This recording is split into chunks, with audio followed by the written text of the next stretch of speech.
can't even see you, Richard. Well, that's the first good piece of news. Yes, I agree. If I had to take a guess, you're wearing a slim-legged blue suit. No. Do we have a quorum? No, you've got blue suit on. Yeah, blue suit. No, I shifted it up today. I'm going to have to take all. So then technically we Shorts do, and a t-shirt if we can go one more minute then we'll be on. And even shorts and a Okay, well, we'll be t-shirt. on time in 1 minute. Yeah. Get started. There you go. Otherwise, somebody's going to say the wrong thing. Oh! Thank you, community. Shorts and a t-shirt. Thanks, man. She was in the middle of sending me a performance. No, Richard, do not come council meetings.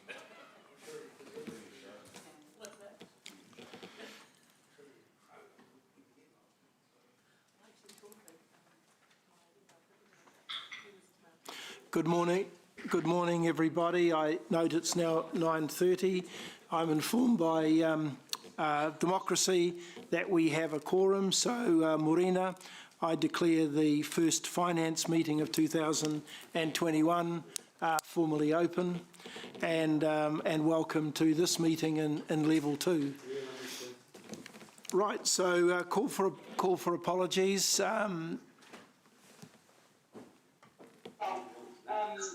Chair Rob, because of family arrangements today, I'll be in and out, unfortunately. It's a little bit unreliable until after the funeral tomorrow. Okay, thank you for that, Mayor Paula. Any other apologies?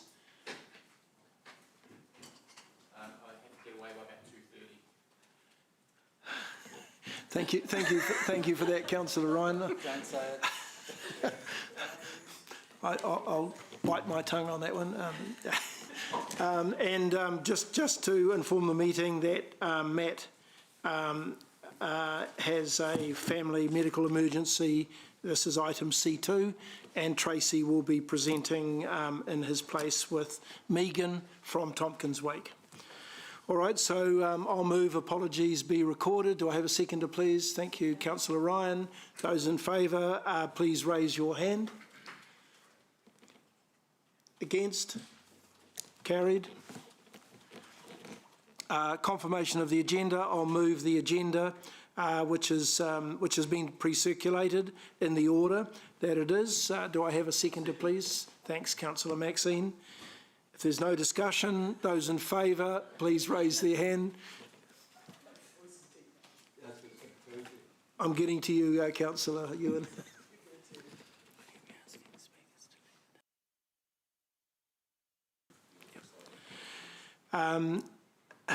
The next one is declarations of interest. Are there any?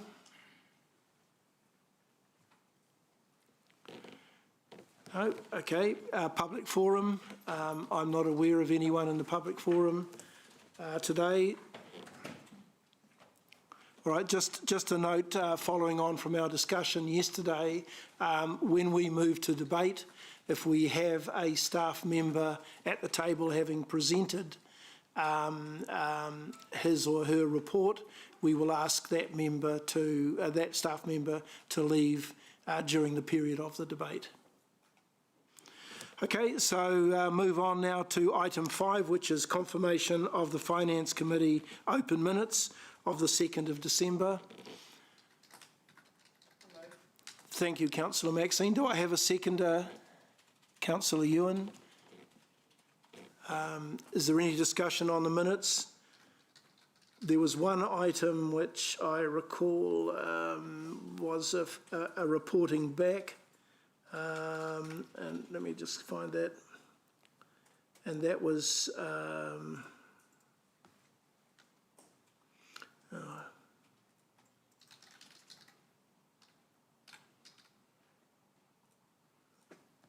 look, I'm in the 7. Yeah, look, I'm in the wrong meeting. If I can help, Chair. The staff action was staff undertook to provide members with information concerning contract sum increases over the past 12 months, both within and outside of budget. Thank you, and that's been done? Just confirming. Sorry, through the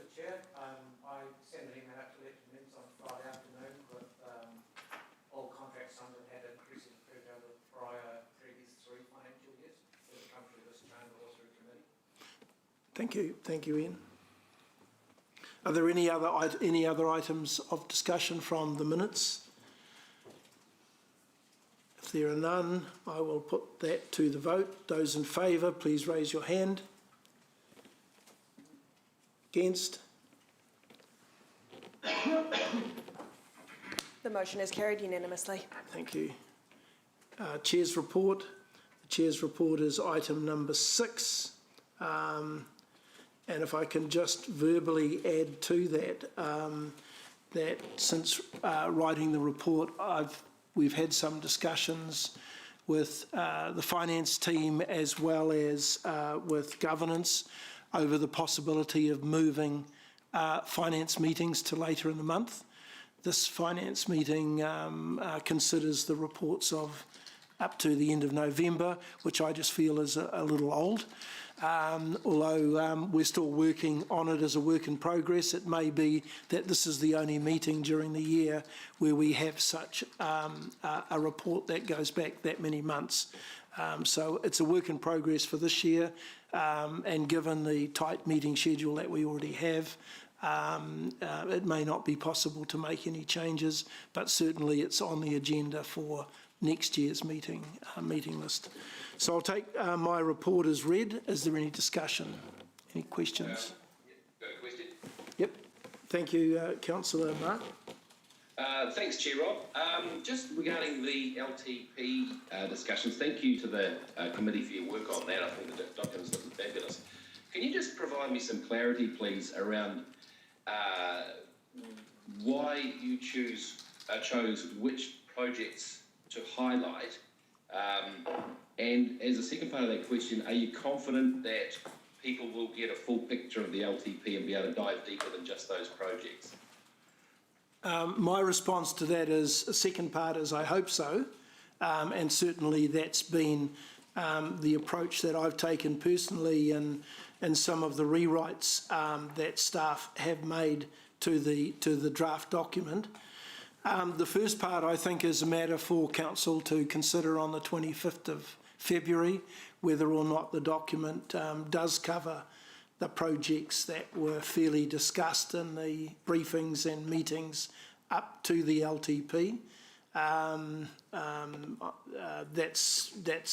That's where I see it at this stage. There what has been reasonable discussion and debate within the committee on the particular projects that are in that draft document, and along the lines of some that may not have made it to the document.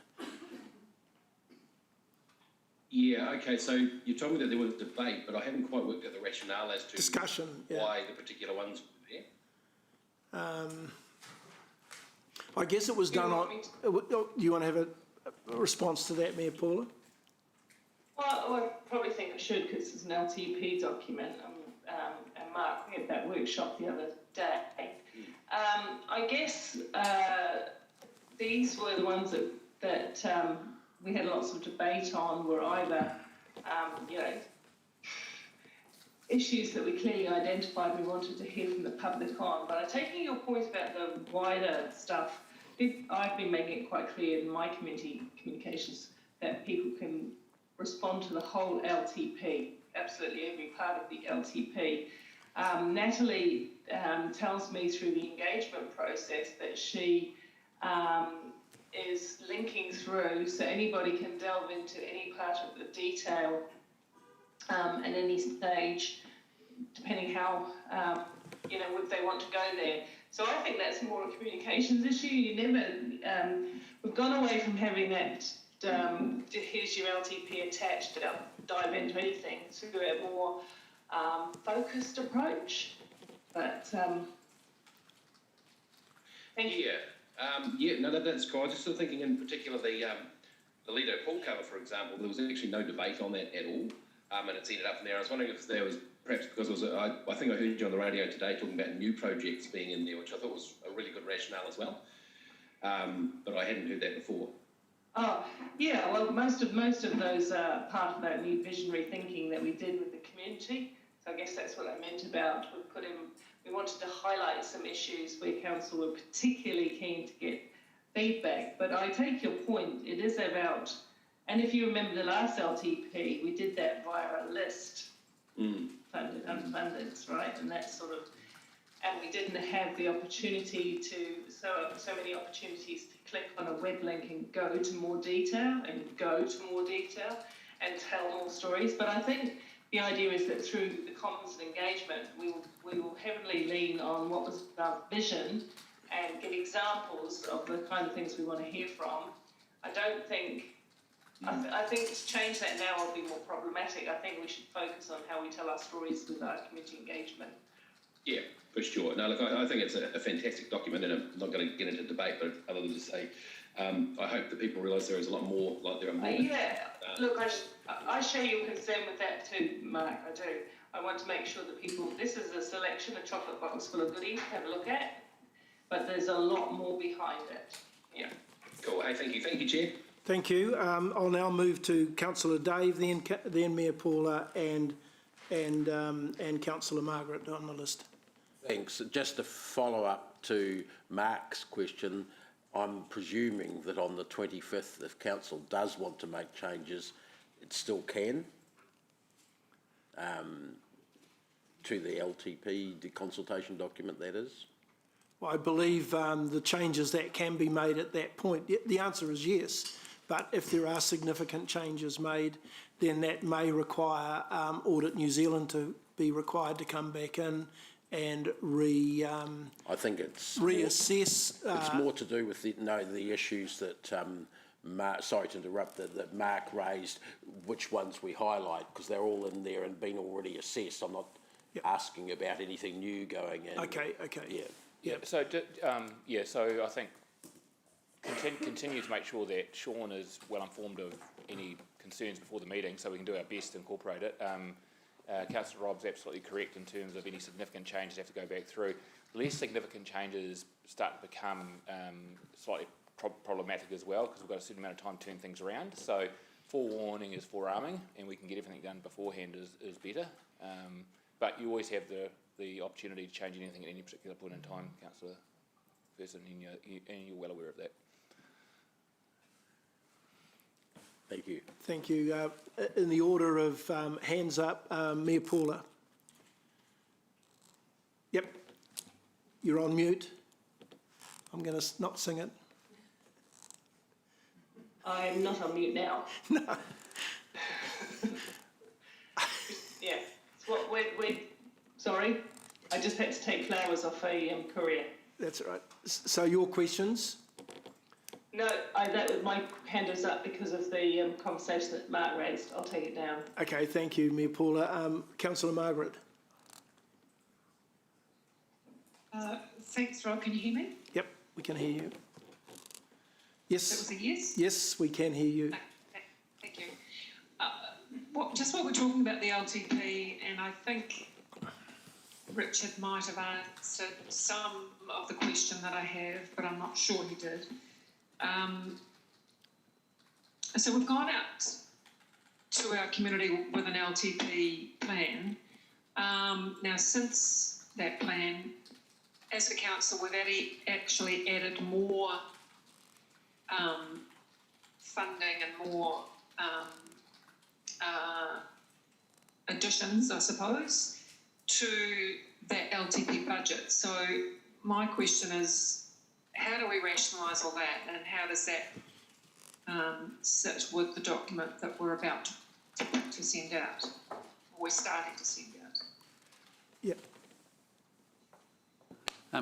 Through the Chair, Councillor Margaret, the changes that we've made haven't been of a significant nature that we've had to make changes to the consultation document.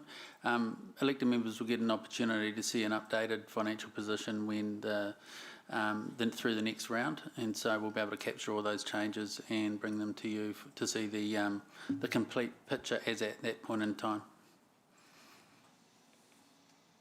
That's good to know. So those little extras that we've sought to put through has not really changed our financial position significantly. That's what you're telling me. That's correct. Very good. Thank you. Councillor Maxine. Yeah, thank you, Chair. My question relates to rates affordability and the potential rate increase. But in terms of that affordability, what steps might we take to ensure that residents that are in a difficult financial position have full overview of what our what strategies we have in place to be able to mitigate those for them? Yeah, my reason for including that in my report was to ensure that when the document is completed, and that's the wording of the document, that we do cover off something on rates affordability, and that was just a concern I had in the discussions that we've had to date, that we have, we're considering quite a significant rate increase, and I would like to see some feedback on the affordability of that rate increase, and that was the reason for including that in my report. And I'm hopeful that the document that we do debate on the 25th of February will provide an opportunity for that to be part of the feedback from residents. And are we aware that that's a part of the narrative that will be going out, perhaps, staff?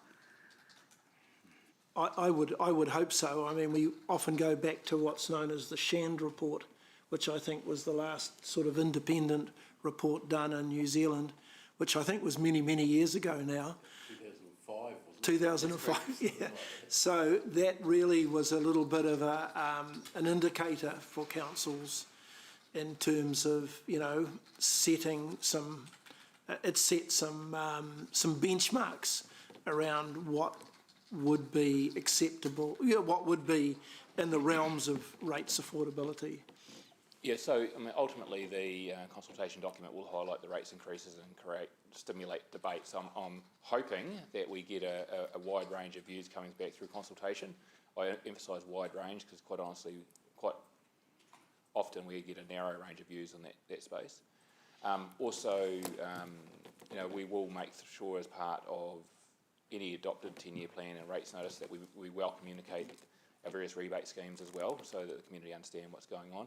I think a bigger issue that we've got to come to grips with is not necessarily rates affordability, but community affordability when it comes to potential things like off-balance sheet financing and so forth. So I think this time round with the consultation document, we'll answer the questions about rates affordability. But if we take advantage of an off-balance sheet solution, there's charges to the ratepayer that aren't necessarily coming from council. So I think in the wee while coming up, we'll probably end up with a community financial strategy to reflect that, so we can make a bigger decision, which will give us another chance to have a conversation with the community as well. Thank you. Thanks, Chair. Councillor Ryan. Thank you. You haven't got a question? No. Okay, thank you. Councillor Margaret, have you got another question, or is that the hand? Yeah, I do. And look, it's been prompted by Maxine's question just around affordability. While we're still talking about the LTP, how targeted are we going to be, this is a question for staff, around the demographics that we know are going to be struggling with paying their rates anyway? Are we going to go out directly to those people, or are we just going to sort of have a generic, we're going to be at a shopping centre, or you can go online, or, you know, usual delivery, or can we go to older persons' homes, communities, etc., because they're the people on fixed incomes, they're the ones that are going to be struggling. So I really want to make sure that we actually get some targeted feedback from the likes of them. So the consultation approach will get signed off at the same time the consultation document is done, but I'll take your concerns, Councillor Margaret, and discuss that with Sean and Natalie to make sure that they can respond to that at that meeting. It's quite hard to hear you, Richard, but yeah, there's a leaf blower in the background, so I'll talk louder. So when the consultation document comes back for final sign-off, the approach for engagement will also be signed off. What I'll do between now and then is I'll relay your concerns to Sean and Natalie to make sure they've got a response for you and an approach to reflect that at the that meeting. okay, thank you. Thanks, Chair. Thank you. I don't see any other questions now for the Chair's report. I have a mover, Councillor Ryan. Do I have a seconder, please? Councillor Maxine. Is there any debate? Margaret, is your hand up for debate, or is it? Oh, no. Okay. If there is no debate, I will ask for. I would ask for those in favour, please, to raise your hand. The motion is carried unanimously. Thank you. All right, we move on now to item number 7, which is the Capital Portfolio Monitoring Report, and welcome Ian Anderson to the table, please.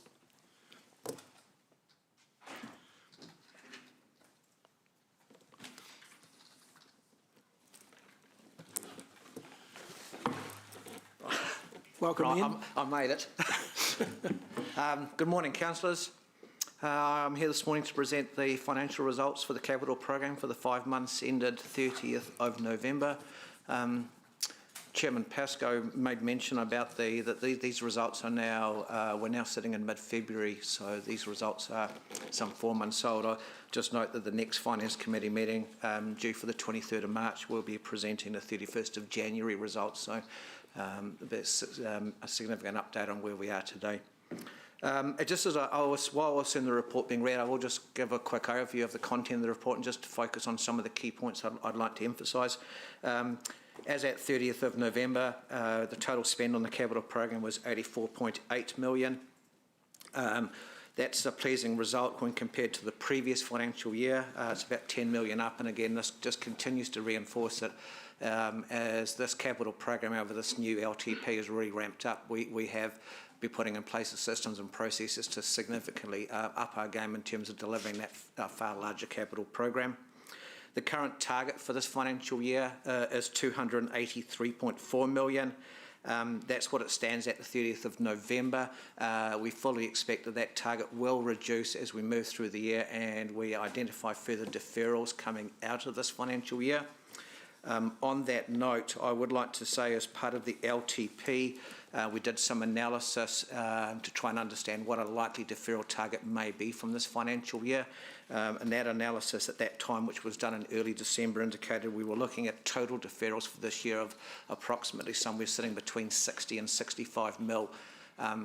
So at the moment, we're showing you a target of actual disclosed deferrals of 24 million, but I'm indicating to you as we move through the year and as we do further work throughout the organisation, those deferrals will increase upwards, and the analysis to date indicates we could be looking at a target of 60 to 65 mil, but as we know more, we'll come back to you in further committee meetings. There's a full listing of the capital program with the current deferrals in attachment 3 for your reference. And there's also the additional deferrals since the previous Finance Committee report, so they increased by 6 odd million, and there is a narrative there to explain the reason for those as well. The next issue I'll raise is work in progress. As at 30th of November, total work in progress was 325 million. As previously mentioned in these committee meetings, that is a large number. But I really want to just get the focus back onto the outstanding WIP balance.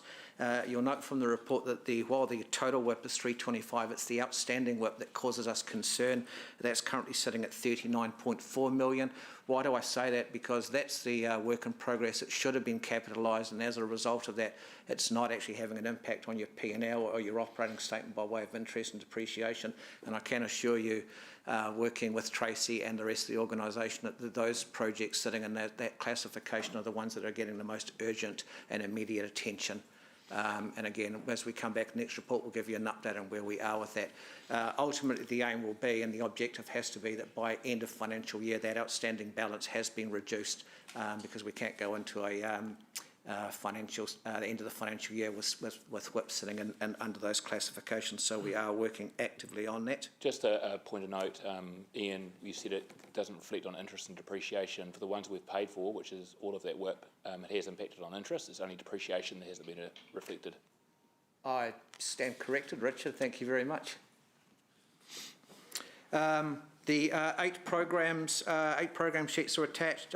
We've identified 7 projects with a orange risk, and they're described within the body of the report. There's only one new project since the previous report that I will alert you to, and that is the Newcastle Water Reservoir and Supply Network, which is a significant capital project upgrade. And we've simply we've classified that as orange at this thing because we're going out, and the market price is still to be understood on that. So we would like to understand that a little bit better. So we're just flagging that to you, and once we have more certainty, we'll come back to you and clarify the outcome of that.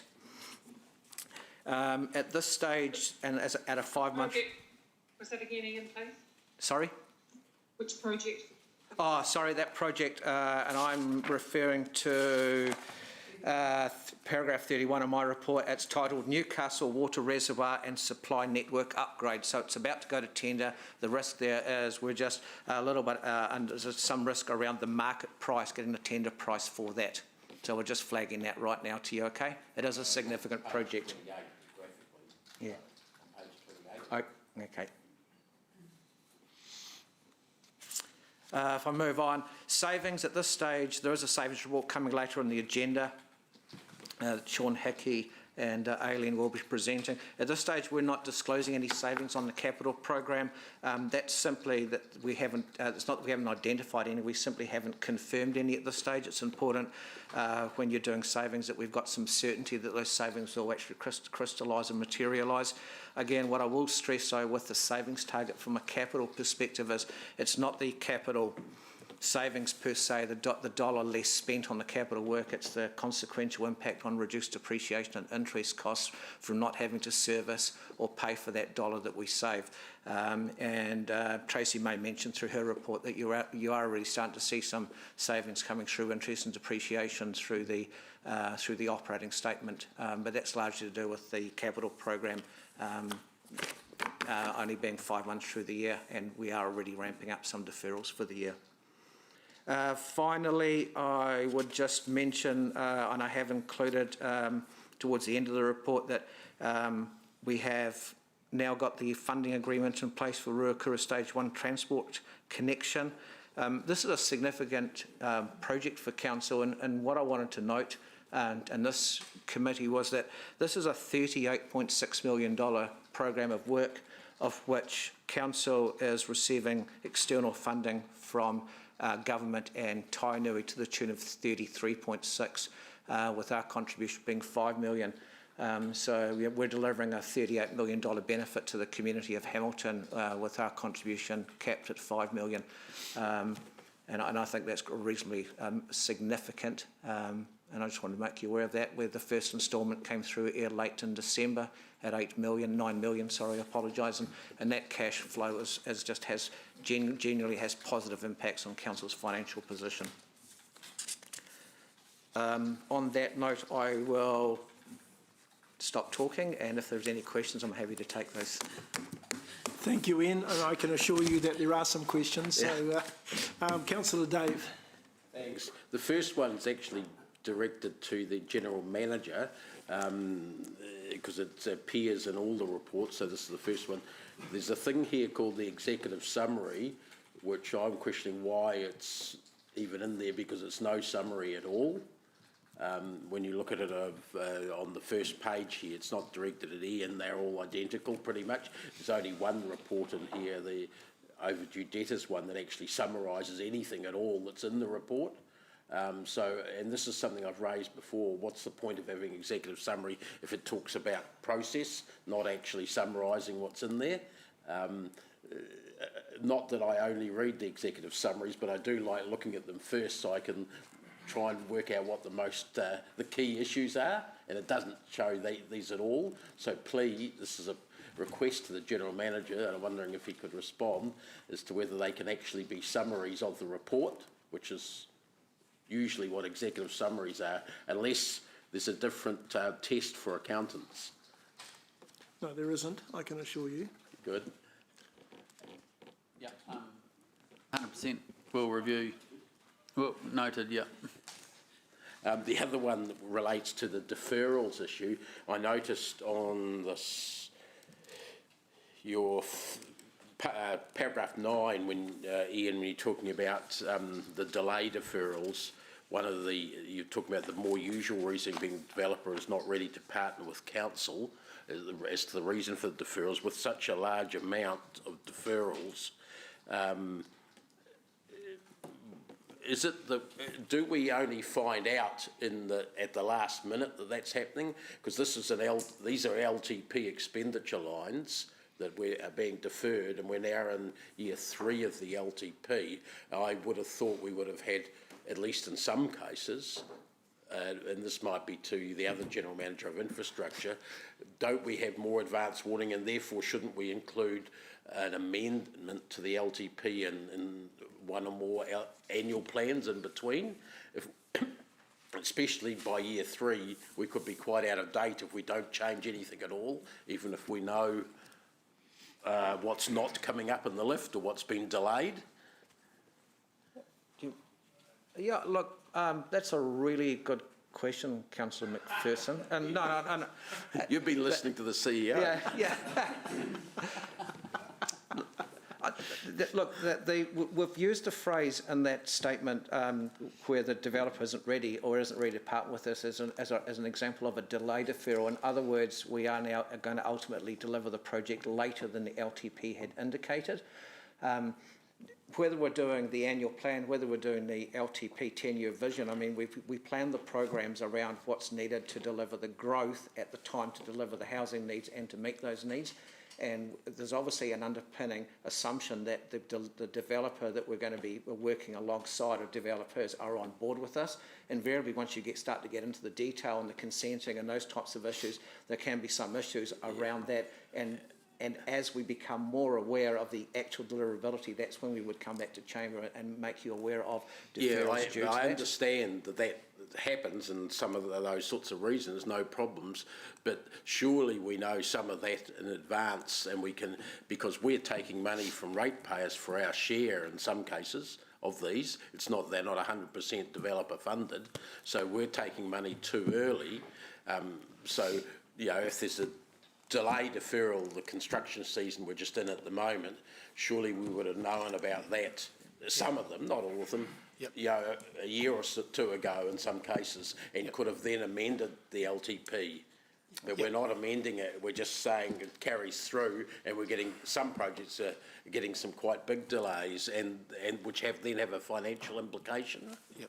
So can I pick up on there, Councillor? So completely understand your question. We do make adjustments in a number of ways. So when we cross over from an annual plan, we do have a review of that cash flow. The other thing is we do multi-year deferrals as well. So when we do a deferral, we're not just pushing the money into the next year and building up the backlog of deferrals. We're pushing them out, having a new and updated view on the developers program and pushing them out either 1, 2 or 3 years. So we are continually adjusting the cash flow to look at that. Just as an aside, we're going through a big process at the moment, what we call a deliverability review, just looking at the next 3-year, 10-year plan draft that's out at the moment, just updating our intelligence on development timing, just having another review of all of the project phasing. So you're surveying developers, for instance, and seeing are they really ready to go in year 2 or whatever? Yeah. Our problem is every 3 years when we do a LTP, we have to have our crystal ball out a little bit to when developers are going to be engaged in their activity, and it's invariably wrong. But we do adjust that as we go through this 3-year plan. So we are taking every opportunity we can to do that. Is 60 to 65 million the projected sort of deferral, capital deferral there, large, regarded as large or overly large by staff? The reason I ask that is I recall quite a few years ago now, in fact the chair's predecessor as chair of Finance Committee kicking up holy hell about a $30 million deferral. Yeah, I think in my time here, typically $20 million. But I think in the last triennium, our capital program has just increased quite significantly. So we went, from $100 million a year to $200 million to about $300 million. I think our deferral this financial year is looking to be a lot less than last financial year. So as a percentage, it's sort of similar, I think. Probably similar, yes. Yeah. But we're looking to get that down even more for the next triennium and just be a bit more prudent in our programming of the expenditure. So we have, in building the LTP, we've taken a lot of that into account as well, and really encouraged everyone populating LTP not to be too optimistic in how quickly they can spend money. So we've had a different approach already in the LTP. We're just doing a deliverability review, a bit of independency looking at that as well. Is any of the final point on this, and then the chief executive is absolutely itching to say something. I just want to sit down and get on with work. Is any of this due to us not being ready, or any appreciable amount, like not having the designs done or the tenders left in time, that sort of thing? And is that any big cause of it? Probably a little bit of it, but lesser. I think some of our deferrals are relating to our transport projects and our optimism in terms of business case processes. If you look at Eastern Pathways and Transport Centre, they're probably the two projects that stand out to me, which are behind program from what we thought we would like to do the last 3-year period. So I noticed the Transport Centre is one where the design's slow and coming to fruition. But I think if you look at the traffic signal report on the whole portfolio of projects, we do pretty well in starting the projects. So it's about the financial cash flow rather than the productivity of starting and finishing the projects. We do pretty well in that area. But anything that's got NZTA or Kotahi involved invariably looks like it's getting delays.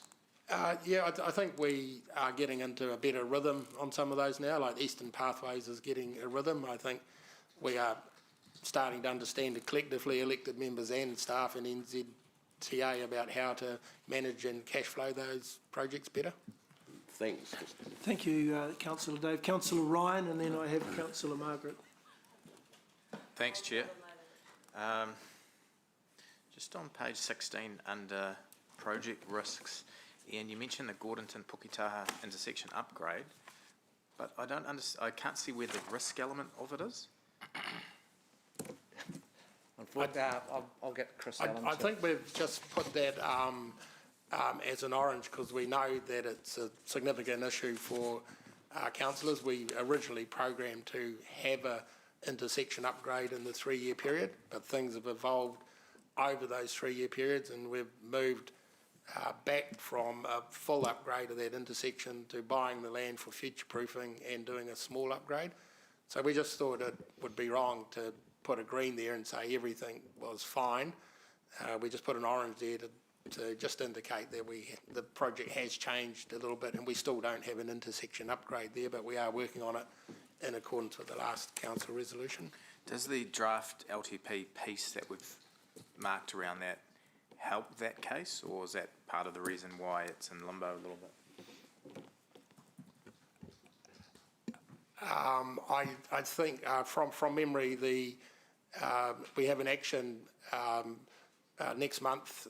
We'll be coming back with some preliminary designs for those intersections. I think from memory, I'd have to check that the draft LTP has got an allowance in there for $3 million to implement an upgrade at Puketaha. So I think the council decision was to buy land to future-proof a big upgrade, but in the meantime to come back with the relative priorities of Dajon intersection and Puketaha intersection and have a conversation with the council. But provisionally, we've got funding in the draft LTP to do both intersections. Thank you. That's all. Councillor Margaret.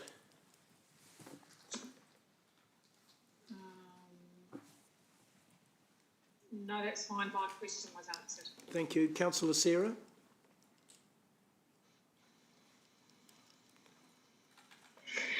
Thank you, Chair Rob.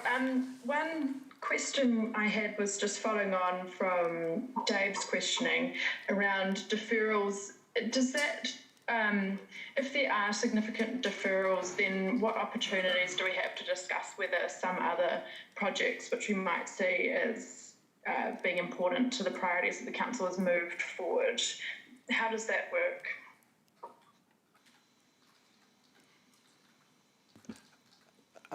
If I understand your question. You're saying, well, the deferrals are asking for approved projects that council's already approved through LTP annual plan that are unable to be completed in the timeframe that was originally approved and to be moved into a future period. If you were, and I'm maybe outside my realm, but if you were to start to talk about not approving those deferrals, then effectively what you're doing is you're No, sorry, no, that's not. Sorry. My question wasn't very clear. So if there is a deferral, we approve it, say yes, that's fine, but then we're looking at $60 million deferrals. Say after this LTP is signed off and we're seeing deferrals, does that provide an opportunity to say, okay, well, these things aren't going to happen for another year or two, so let's move a different project forward because now that's within our capacity to do, or Yep. capacity to do so? Can I pick up on that? I think the language we've used is pipelining projects forward. So we do that, and the Infrastructure Operations Committee, for example, have received a paper and brought forward some funding to develop what they called stimulus projects to be ready for next year. So it does happen. I think the structure of this committee meeting and the 3 reports that go to it make that imminently achievable every meeting. So we have the capital report, the operations report, and then the strategy report. So the strategy report is an opportunity to change the LTP and keep a running tally on the impact on the financial strategy. So yes, it can happen, it does happen. We would clearly want to have an organisational view on deliverability of bringing forward more projects that we can deliver them, but it can happen and does. Okay, thank you. Thanks, Chris. And the other thing was probably another question for you, Chris, was just in terms of Eastern Pathways, we kind of set up a governance group and things are moving better in terms of progressing towards construction. But on the western side of the city, we've got money in the micromobility plan in the first couple of years at LTP, which is relatively significant. And I'm just wondering, are we going to be ready to actually be spending that? And are we on track to be ready to be spending that in terms of having designs ready for other aspects of the biking micromobility plan? Can I take that question and offline and give a response, because I really need to interact with the infrastructure operation or the transport team on that one.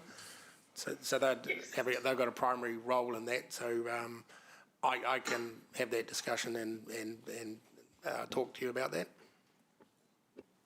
Yeah, thank you. Thanks, Chris. Thanks, Sarah. Councillor Mark. Thanks very much, Chair Rob. And I just want to drill a wee bit further into the line of questioning that Councillor Sarah was raising, because I thought that was quite interesting, sort of a use it or lose it type thing. On a very high level sense, Chris, do you have a list of projects that could quickly be moved into that we can do it now, but it's unfunded category?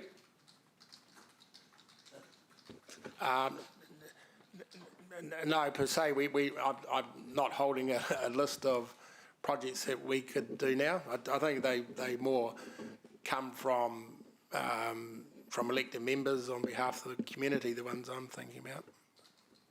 Right. So, because I'm just sort of thinking, if we defer a project and nothing goes down in price, and this is probably a very, very simple question, if we defer a project, then surely it will cost more by the time we get around to doing it. So do we budget for that potential increase every time we defer? No. Oh. At what point in time it comes? Strictly speaking, the deferral was carried over in the dollars as of today and then moved into a future period. And if the time frame was such that there was such a material movement in contract prices or inflationary prices, then we would review that and come back to council and advise them of that. But you'd have to be talking. You're generally finding that our budgeting is still on track, even though we can defer 2 or 3 years in some cases. Any significant adjustment will reflect the 10-year plan. Yeah. Yeah. Okay. All right. No, thanks a lot. I'll take the rest offline. Thank you. Thanks, Councillor Mark. I don't see Councillor Maxine. We finish with regard to the Ruakura Stage 1. We're the lead on that project. That's correct, is it? Correct. Yeah, and do we have obligations around timeliness to deliver on that project? Certainly in terms, I'm thinking of the money that we have from government and the advantage that we have financially from holding that. Absolutely. We've got a very significant project governance group set up. So MB had put a member on it. They are actively involved in the project and looking at programs, etc. So yeah, even though our liability is capped at 5 million, we've absolutely got an obligation to deliver the project efficiently and professionally, and that is monitored by TGH and MB. And within that are the employment opportunities for Hamiltonians? Yep, so there's quite specific requirements of receiving the funding from the Provincial Growth Unit about monitoring employment, and Council will start seeing some of that reporting come through. Like, we've only just let the contract, so there's a lot of activity out at Ruakura at the moment, a lot of dirt being shifted. Some of that is the Tainui project on their own and developing the inland port. We're just really starting, our contracts have been let and just starting to wind up, but we'll be bringing back full reporting and particularly some of the social outcomes of that project we'll report back to Council. Thank you. And in terms of the financial benefit, that's a legitimate benefit for the lead contractor? And that we, you know, in terms of the, I think the offsetting our other financial costs, etc., that we can, as that lead, have the benefit of those funds and take advantage of that. Certainly that's the case, yeah. And just to come back to your first point, just to clarify, that money, there is timeframes and key milestones around that. The money that we're holding at the moment is being held in a separate account. It's ring fenced, and it can only be used for the purposes of this project. So it's that, but certainly the money, once it comes in and it's released out of that reserve or that special fund and into the operating statement, it does give Council a financial benefit through an additional revenue stream coming through that hadn't previously been allowed for. Right. And in your commentary at the beginning of the presentation of this paper, you talked about not including any of that in any savings report that we might have. Might that be something that is included later? My personal opinion, yes, I think it should be, and we should include it, because this would be we talk about innovative contracts and you're working with developers around delivering projects. I think this is a great example of working with the government and Tainui as a developer and delivering nearly a $40 million project to the ratepayers of the citizens of Hamilton, with the HCC contribution only being $5 million. Thank you. Thanks very much. Thanks, Chair. Thank you, Councillor Maxine. I've got a couple of questions. There appear to be any more questions here. A couple of questions just following on from earlier ones.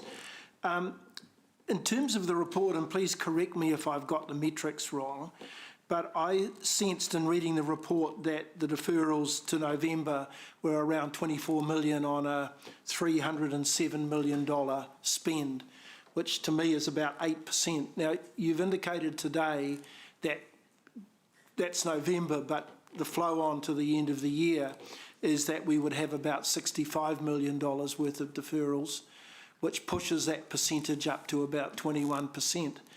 Is that an acceptable, and I'm not harping on about what my predecessor might have said in this role, but is 21% is a significant amount in terms of deferrals in 1 year. There's been some questions about how we might mitigate that by bringing forward projects and so forth. is it acceptable that we'll end up at the end of the year with this high level of deferral? And are there some things we can do? I mean, we've got a $40 million project which has kind of come in that we hadn't previously anticipated would come in. Are there ways of mitigating that deferral level? Yep. So if I can pick up on that, Councillor, look, it's higher than we would like. We'd like to minimise deferrals. A couple of points there. It's really important to us as a group that we deliver our projects. So there's the financial metrics about delivering, but there's also the outcomes in delivering the projects. So as I've indicated with those exception of those two examples, we're really good at actually starting and delivering the projects and delivering the outcomes to the community. So that's good.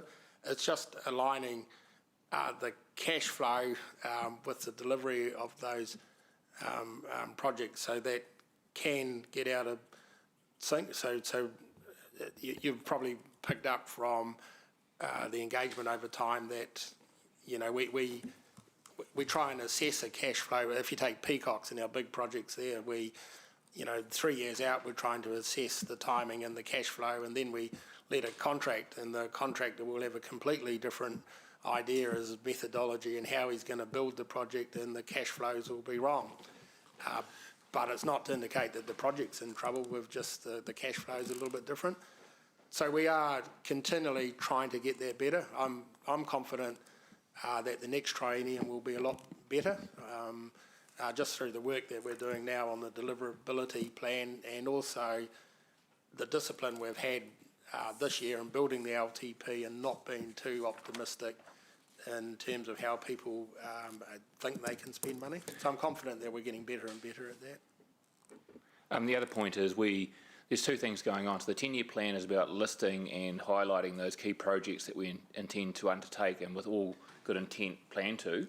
We are very much aware during the preparation of the 10-year plan that isn't always going to be the case due to these external factors. So we do allow an adjustment in our cash calculation for interest, a reflection of a level of deferrals, and if I remember rightly, it's about $20 to $30 million. We don't have the number in front of me, Councillor Pascoe, but we can find out for you to reflect that we don't get into the position that Councillor McPherson suggested, that we overcharge the ratepayer. Which would never be the case anyway, because we're constantly washing up our expectations of what our costs are and what our balanced budget number is, and we never charge the ratepayer the actual cost. It's a long-running approach for collecting cash to pay down debt. But we always make sure that we're at least transparent in what we do. So there's a $20 to $30 million adjustment to reflect that we will have that amount. So your question, is it an unusual amount? Well, given that we sort of budgeted for around about that amount, it's sort of a level of expectation, knowing full well we are one of the influences on developers' decisions. So we do our best to drive that and support them, but we know in the end there's other drivers that we can't control. Okay, so you mentioned then pipeline projects, you know, the projects that are in the next year of the long-term and the following year of the long-term plan. Is it not too late, I mean, bringing those forward into this year as a start-up and incurring some costs now, is it not too late to start that process? Because all we're doing is moving costs from one year to another. They're not unfunded. And this would be a way of maintaining that delivery in accord with what we originally promised to the ratepayers we would do. Yeah, so that was at the heart of the paper that came to infrastructure operations, to pipeline some funding forward to develop the project so they were ready to go as we move into the next 3 years. So we do that. I think a lot of our programming that we're looking at is you're making sure we're developing and getting projects ready to go before we start spending capital money. So absolutely, that is our focus, to try and get that smooth flow going. Okay, thank you. Second question is following on from Councillor Maxine on the Ruakura Stage 1 project. Will that be finished at the end of this year to coincide with the opening of the Expressway, Eastern Expressway? No, so that contract's just been let. Yeah. Can I pick that up again? So we had this discussion at a previous council meeting that there's our desired outcome, but unfortunately that's looking unlikely. At this point in time, the information from New Zealand Transport Agency is they'll finish the expressway by the end of this calendar year. Our project for Ruakura will extend into March 2022. So there is likely to be a gap between this one opening and that. We are just working through with a staging and commissioning plan for the whole expressway, which we will bring back to council, and just how that works. So it's only a few months, it'll only be a few months Only out. a few months, yes. Yep, okay. And will we own the whole of the $40 million project, and therefore be required to depreciate that? Or is there some of the roading which will be owned by NZTA or the other partners? The majority of the assets being created are HCC assets. There are a couple of private... the majority of the assets being created will be HCC assets and will come across to us, and we'll be responsible for depreciation and maintenance on those, and those have been allowed for in our ongoing budgets. There are a couple of small private roads for Tainui as part of that contract, but the majority is HCC. Thank you. All right, so I'm happy to move the staff recommendation, which I think is that we receive the report. Do I have a seconder, please? Thank you, Councillor Ewan. If you'd like to leave now in case there's any debate, is there any debate on this report?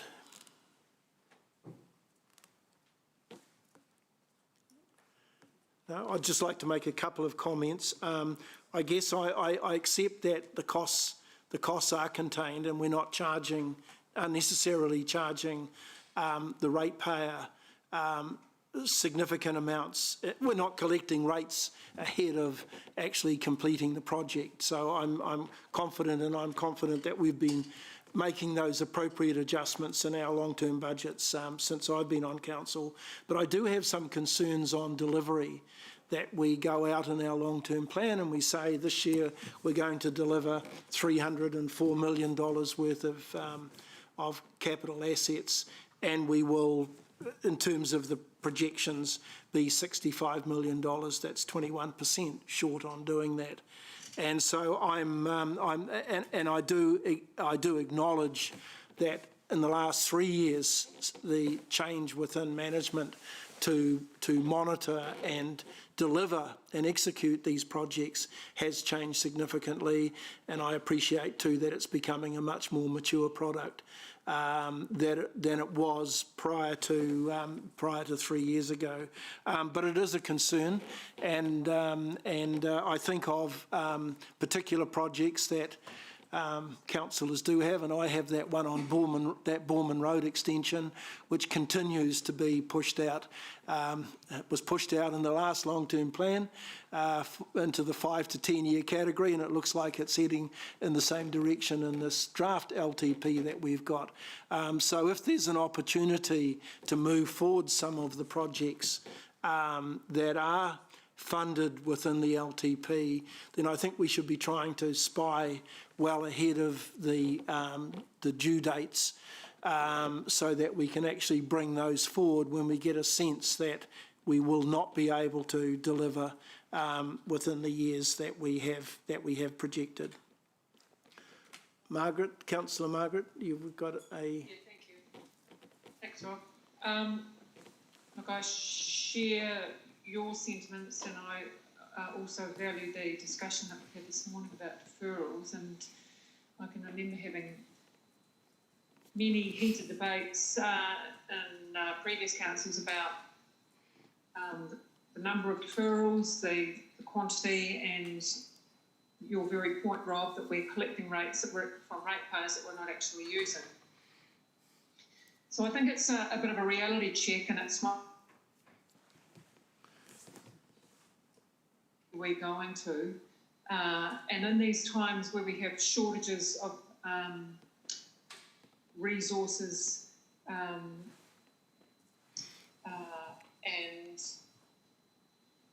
workforce, because I'm not sure what they're doing at the moment. Certainly women are not being serviced well in that area. But I'm very wary of going to our ratepayers and saying, especially with the LTP, look, we've got all of these projects that we want to deliver, you're paying rates for them, but then when it comes, push comes to shove and actually having the capacity to do so, or not, is going to be a real point in, for debate, but also for concern, I think, for ratepayers, and rightly so. We're charging them for projects with the assumption that we're going to deliver, and already we're seeing that we're in a position where we're not delivering. So I think it's on us to make sure that we, as far as the integrity goes of our organisation, but also as far as transparency goes, that we're right on top of these projects, and that we make sure that we're not asking too much of ourselves and also of our ratepayers. Thanks, Margaret. I don't see anyone else wishing to participate in the debate. Oh, Mayor Paula, sorry. Mayor Paula, Thank you. Yeah. Thank you, Chair Rob. Just in support of those comments, I guess we're just going into an LTP exercise in which we prioritise over a number of years projects. So I think this is about transparency and agility when something gets delayed, to have a look at the opportunity to do some of the other work programs in the LTP sooner, because this is the basis on which we schedule our projects across a number of years. So there are some projects, for example, proposed in the LTP that are not till years 3, 5, 6, whatever, on the basis of affordability. So if we get chance to flex, or things don't go may not go according to plan, I guess we still need to use ratepayers' money and to get as many outcomes as we can. So just that agility, understanding how we can benefit from undue delay occasionally, or how that works, would be really useful. Thank you. Thank you, Mayor Paula. If there's no further debate, I will not exercise my right of reply. We will now go to the vote. Those in favour, please raise your hand. Those against? The motion is carried unanimously. Thank you. Thank you, Ian, and thanks, thanks, Chris. We move on now to item number 8, which is the annual monitoring report. Welcome, Tracy, to the table.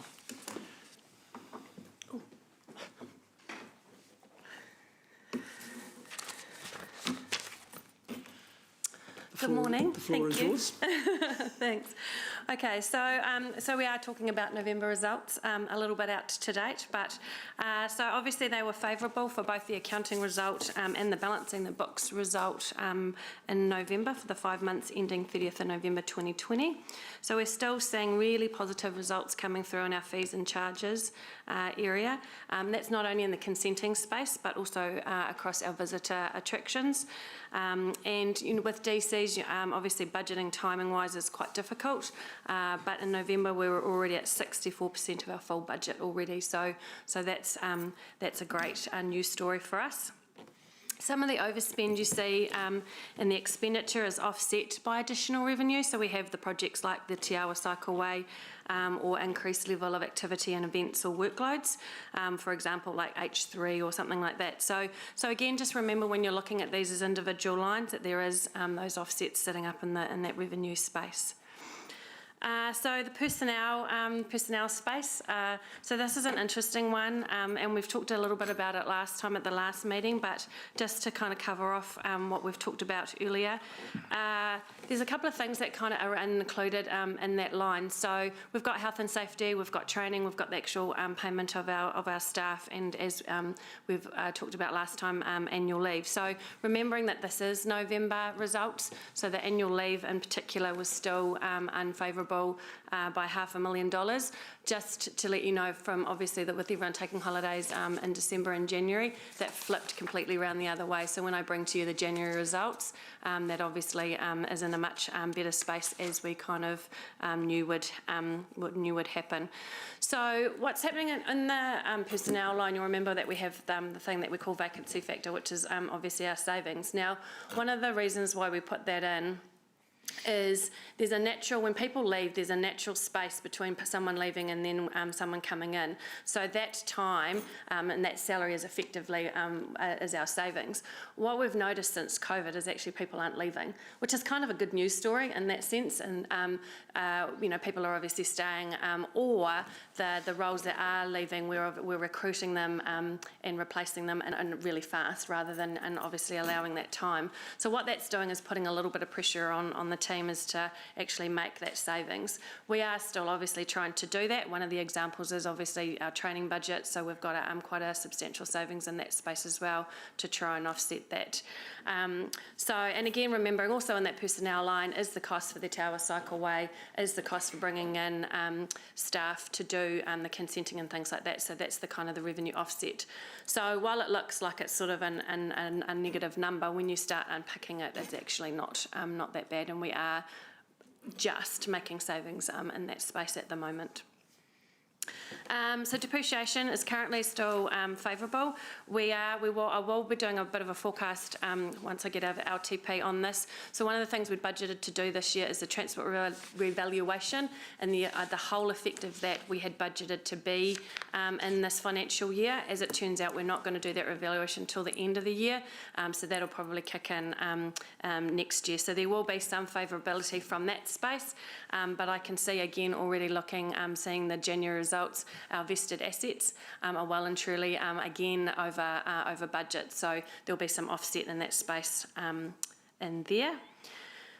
So obviously the treasury space, the borrowings are a lot lower that we've got budgeted. So again, we had a really favourable cash position at the end of last year, so our opening balance was already in a good space.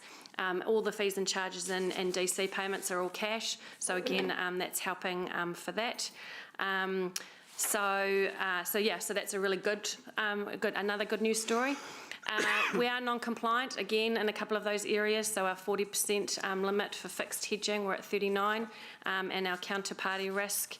So that counterparty risk is not having enough money spread over the banks.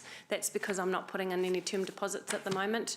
I'm not holding money in those other banks because it's not worth it.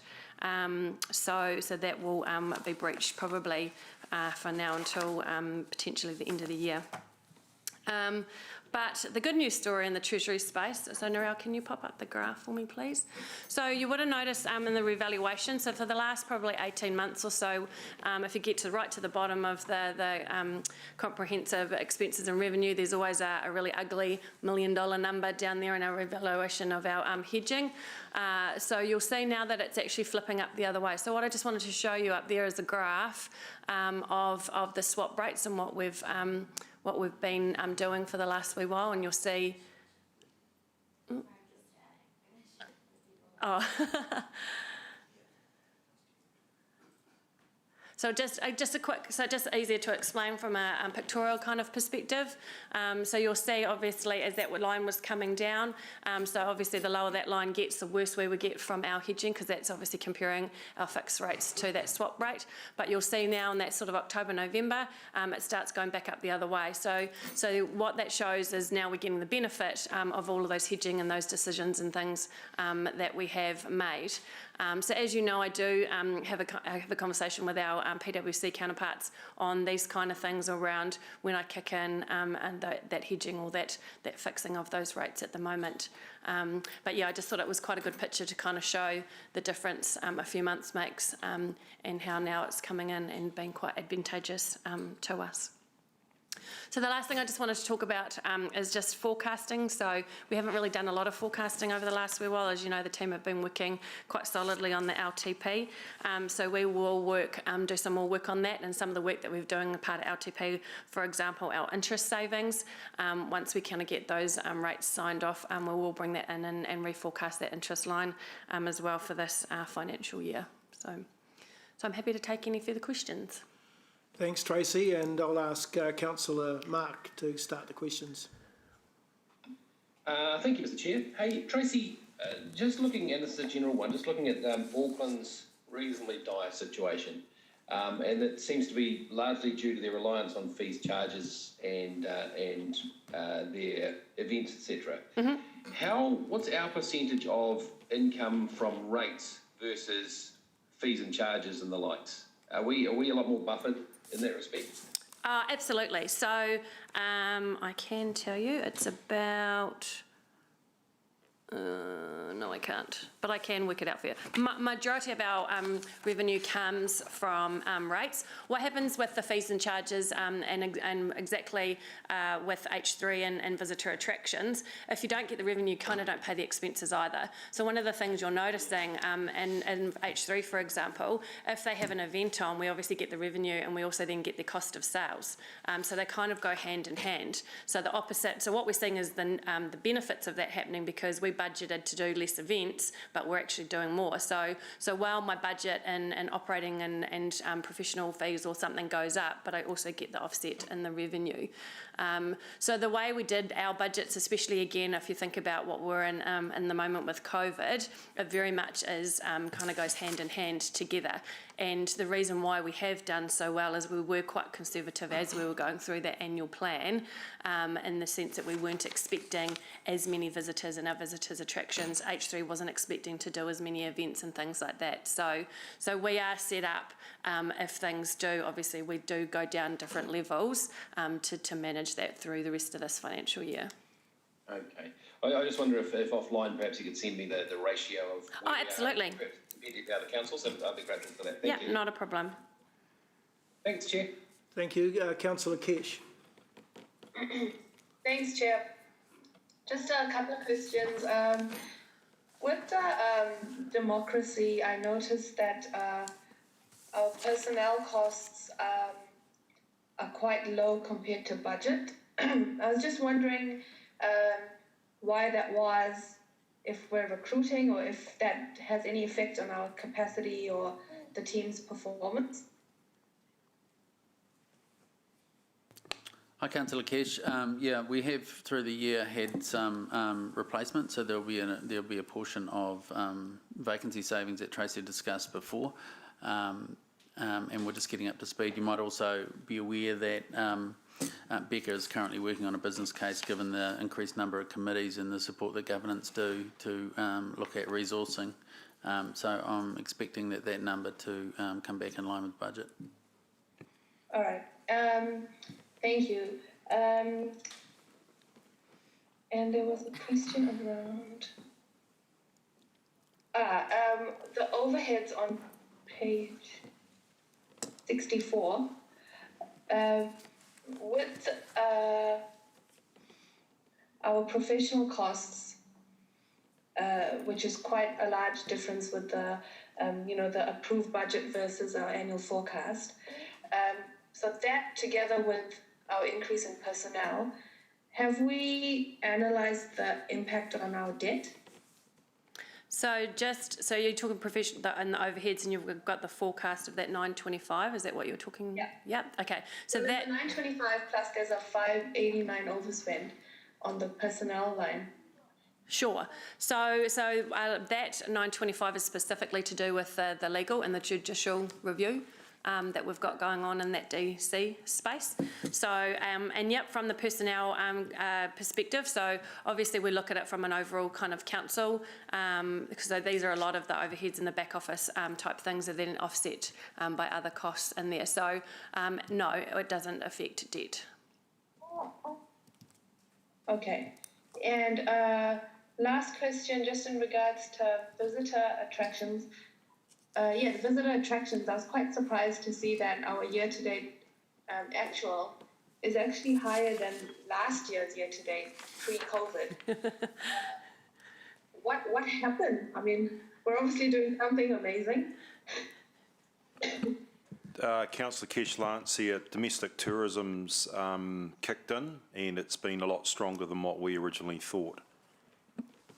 That's amazing. Well done to the team. Thank you. That's all I have.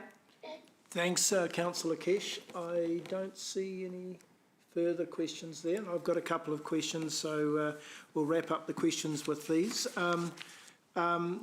Tracy, you mentioned the hedging that we're now showing a gain of about 4.1 million for the year to date.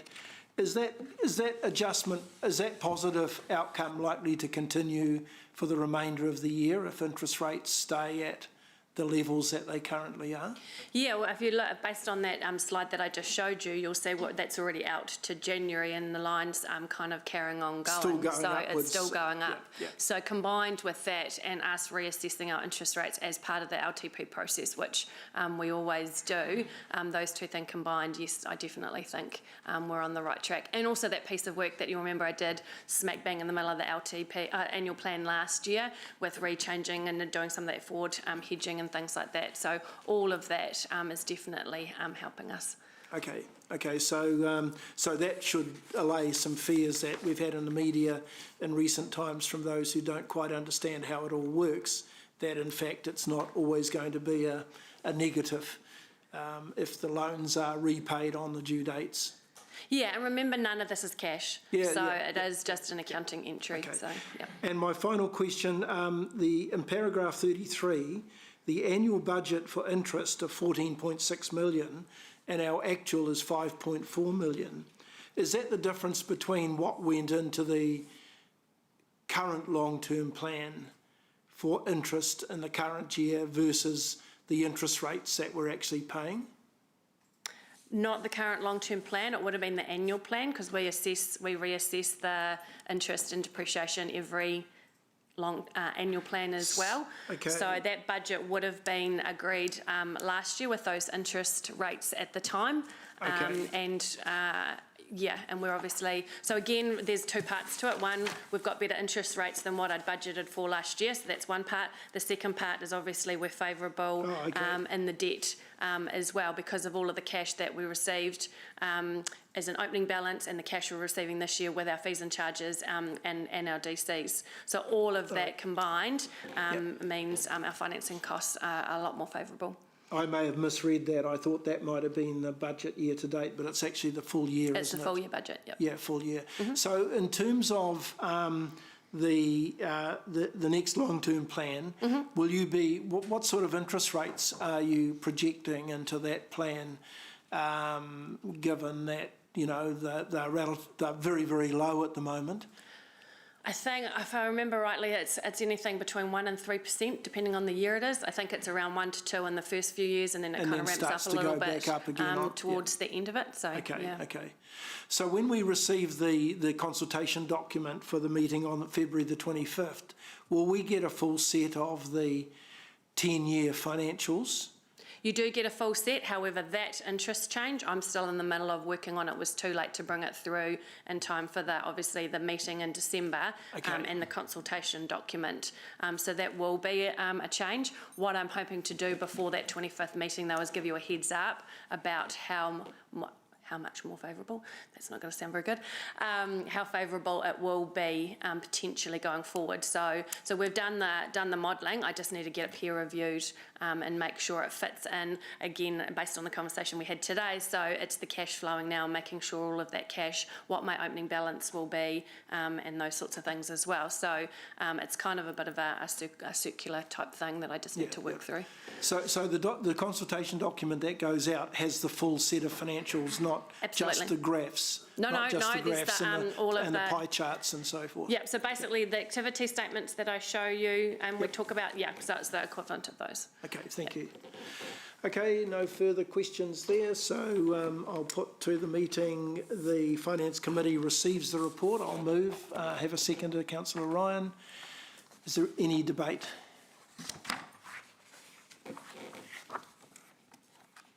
No debate, so we will vote on a show of hands. Those in favour, please raise your hand. Against? Carried. Oh, thanks. Yours? The motion is carried unanimously. Okay, I should have asked you to leave the table, Tracy. but, We'll have to come back anyway, so. Okay, thank you. Now we move on to the item number 9, which is the financial strategy monitoring, and welcome you back to the table. Okay, so this report, not much to talk about this month. So the only real changes is the capital movements that you've just heard Ian talk about in his presentation earlier this morning. So those are captured in paragraph 21. So as I just briefly mentioned, we haven't done a lot of forecasting at the moment to relook at what the June balance will be. My team will do that once the consultation document's out in public, and we've got some time to kind of work through what that will look like. So that will come through hopefully in the next report to committee. Thanks, Tracy. Is there any questions? No questions? Yeah, I've got that. Yep. So Councillor Ewan has moved. Do I have a seconder, please? Thanks, Councillor Ryan. So before we go to debate, I'll ask Tracy if she could please leave the table. Is there any debate? No debate? No debate. Okay, so I'll ask members to vote by way of a show of hands. Those in favour? Against? The motion is carried unanimously. Great, thank you very much. Okay, move on to item number 10, which is a progress update on the cost savings report. And Sean and... Sean has been summoned. Mr Chair, could you please slow down? I'll move the motion, let's just go for it, eh? So, I'm sure the Chief Executive knows all about this. I've attempted to read it. I have read it a few times, yes. okay, so we'll take questions. Go ahead. Do you want to wait for Sean? Maybe I should, but go ahead. at your leave. Okay, Councillor Mark. You're on mute. I won't sing it. There we go. So of course, little things. 17, the savings track. I was just really curious about the 15Ks you've saved from management of Facebook inquiries through customer services. What does that mean? Does that mean we are getting more efficient at our customer service through that, or what actually does that mean, that one? Yeah, so we're up now, Sean. So Sean has just walked in timely. Sean. That one. Yeah. Sean, do you want me to ask it again? Chief Executive was attempting to answer on your behalf, but it wasn't going very well. The question I suggest you might like to ask the question again, Councillor Mark. This is the first question, Sean. And compliments to you on the catching the hospital pass. Point 17, I was just very curious, and it's only a little one, the 15K savings from management of Facebook inquiries through customer services.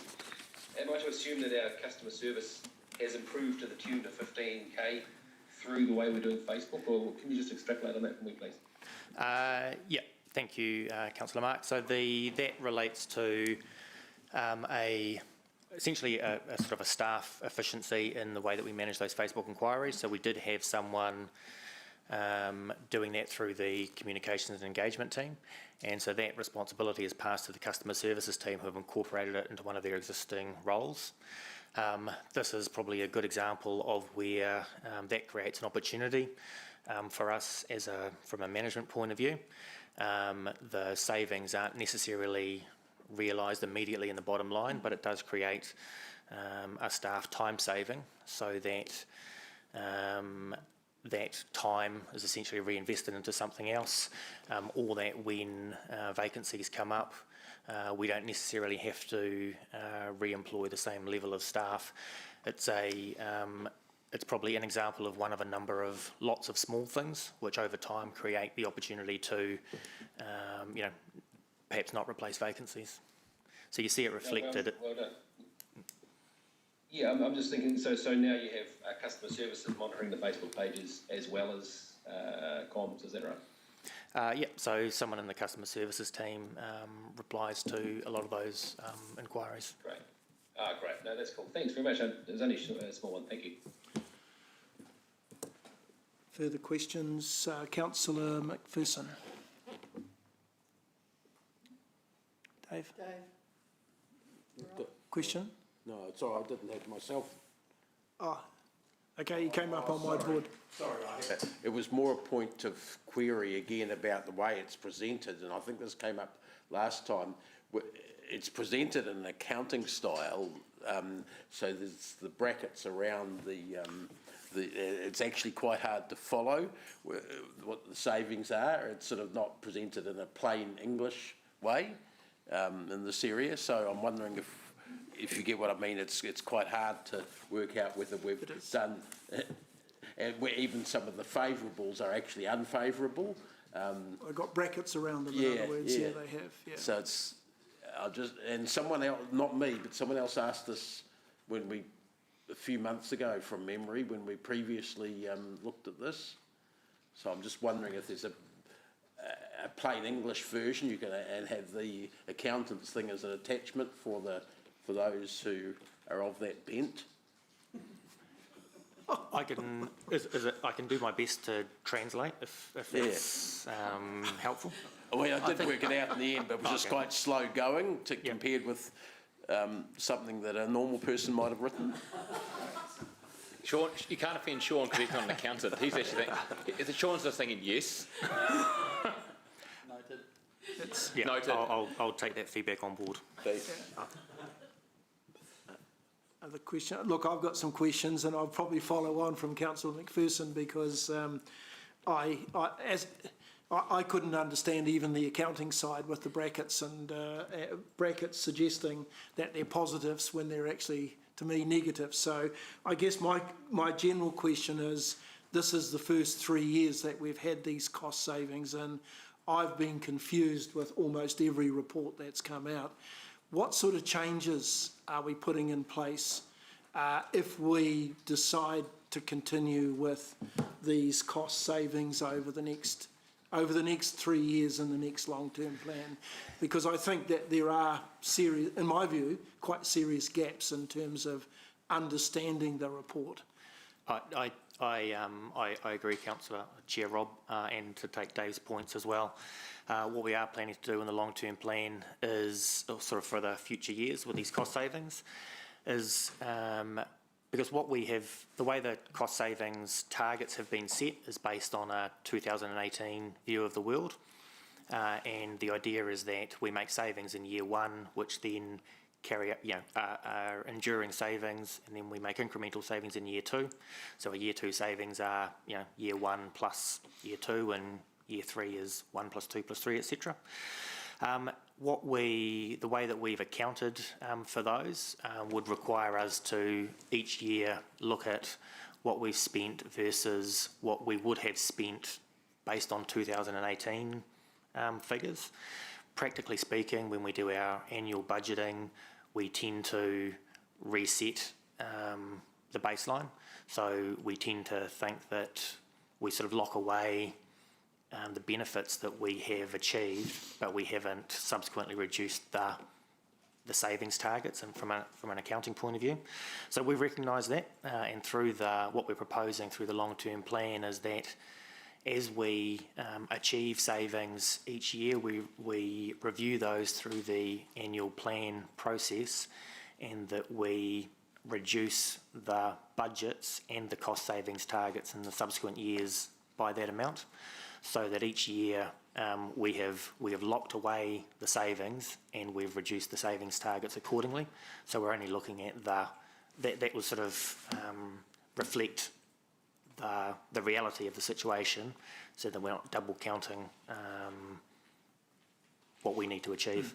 And I think that will make things a lot simpler to be able to report on an annual or a 6-monthly basis. Could we sort of develop a template which then becomes easy to understand, which, if the accounting side of it is confusing, and it is to me, can we develop a template where it's quite clear? Because one of the examples I've noticed in today's report is that Tracy mentioned that we spent 0.3 million on contract labour to fill vacancies, and yet we're saying that we achieve a whole bunch of savings through having these vacancies. Absolutely. When in fact, to me, we may not have achieved, there may well be parts of the organisation where that $0.3 million has generated that amount of new revenue that we wouldn't have got, but we're not kind of picking that up in terms of having the assurance that the savings are in fact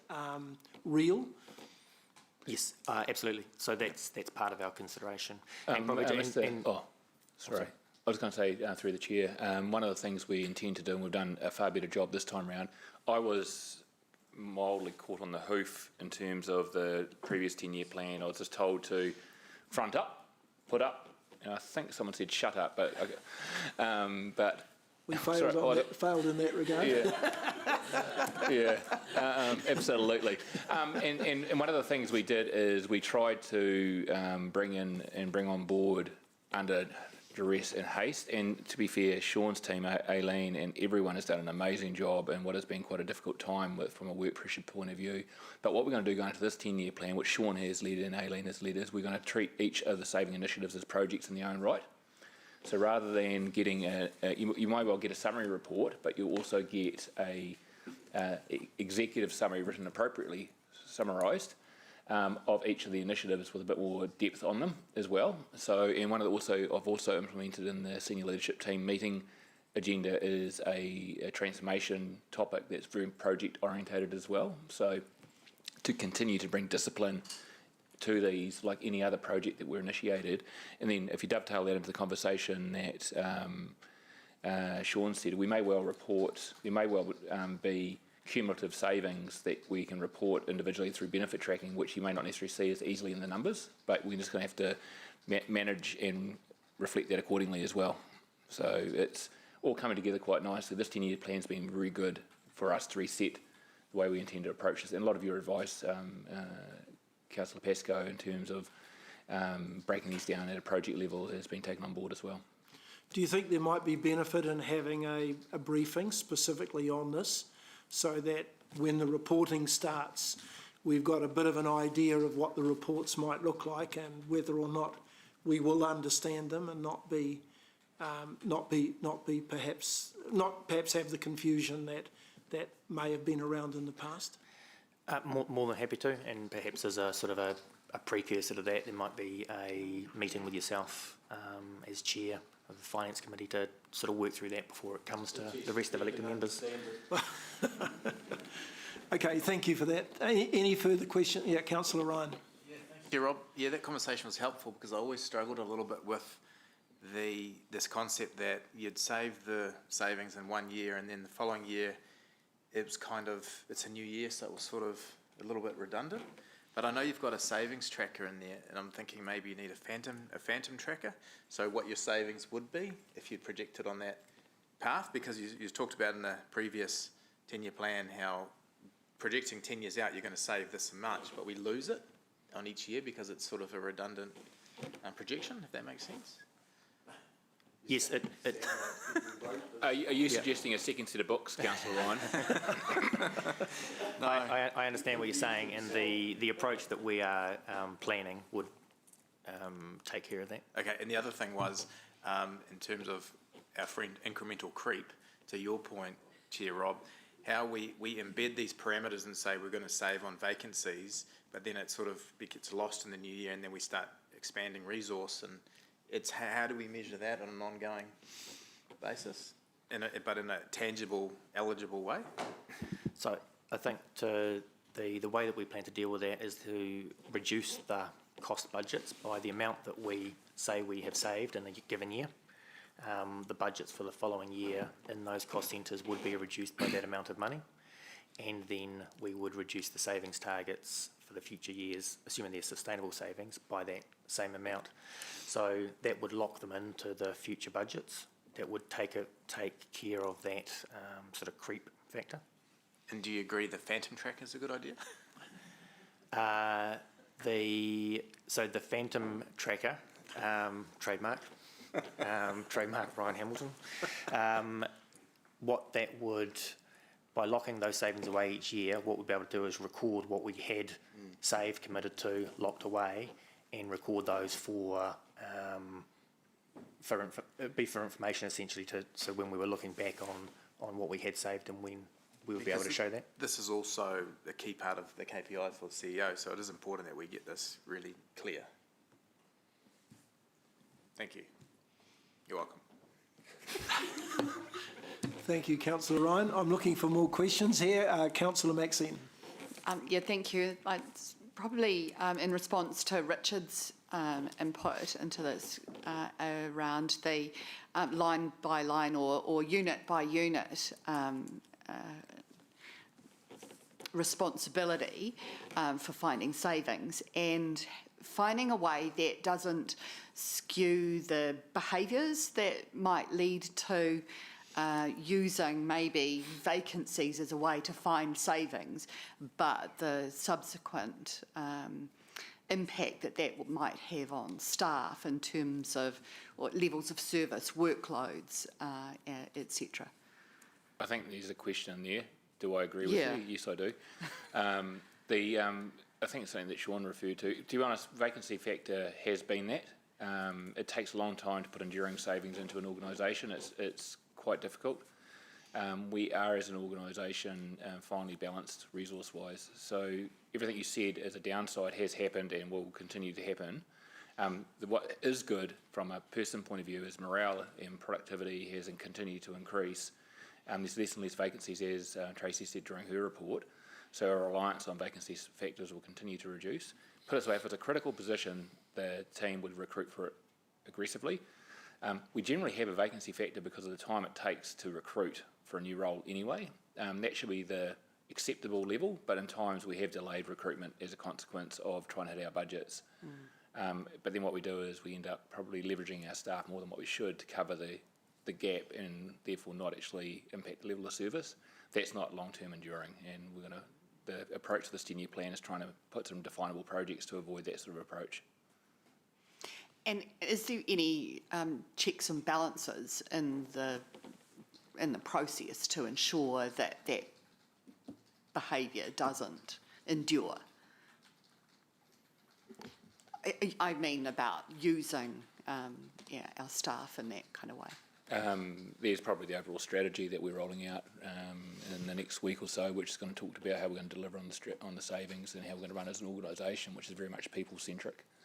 And I also think the SLT individual monitoring of their group and collectively of the outcomes, the staff morale, staff wellbeing is number one on the list, and making sure that we don't fleece staff.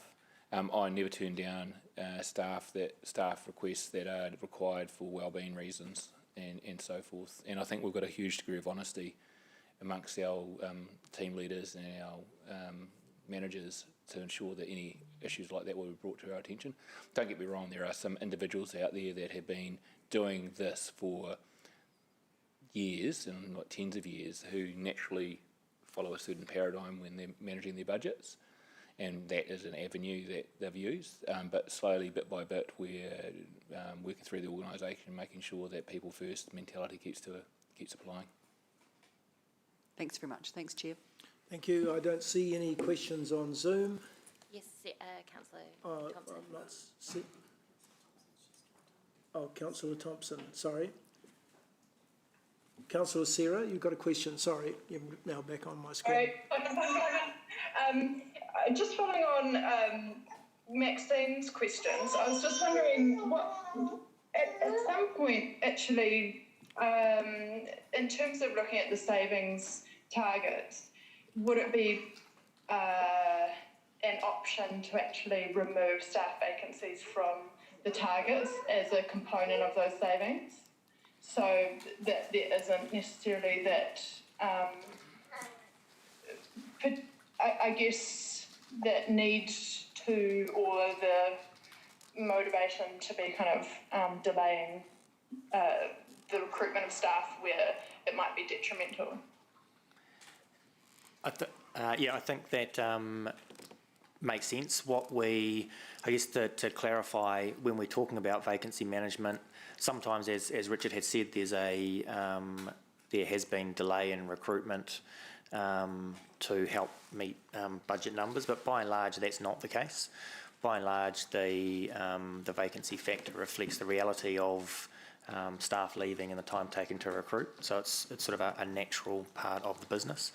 But more so what it's intended to capture is that as we create efficiencies in the business through changes in process, through digitisation, through things like that, it actually creates the opportunity that as staff leave, we don't necessarily need to replace them, or we don't need to replace them as quickly.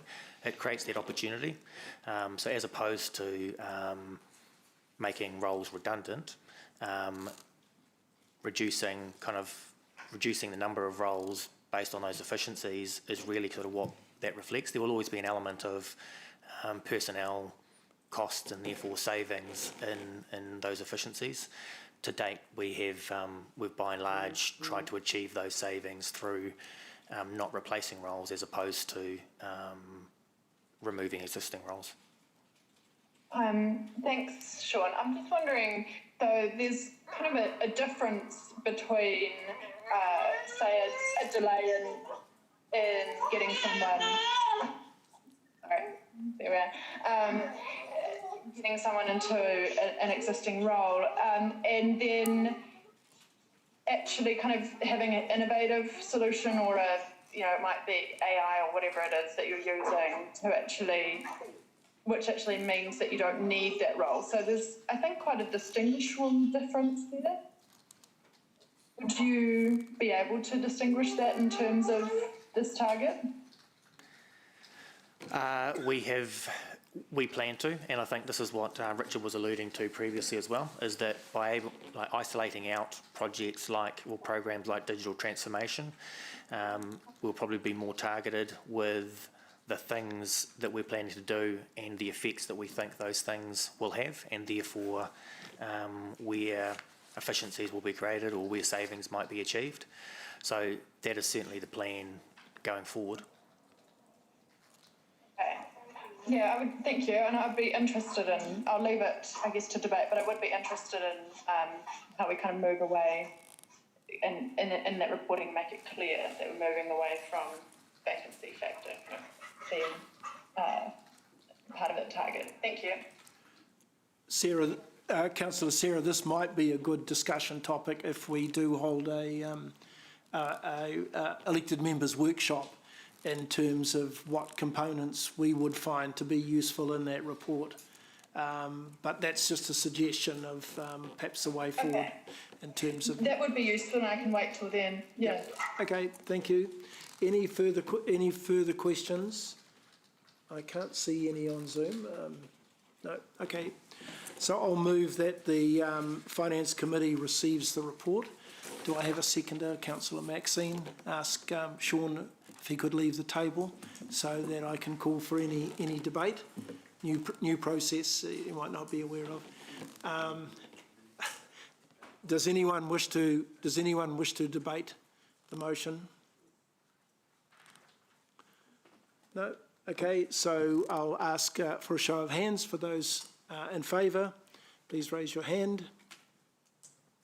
Those against? The motion is carried unanimously. Well done. Okay, so the next item is to move into resolution to exclude the public. Also moved. Do I have a seconder? Councillor Dave. If there's no debate on this, I will ask for a show of hands to approve that motion. Those in favour? Those against? The motion is carried unanimously. Okay, we have just there's one major item in public excluded, so I wonder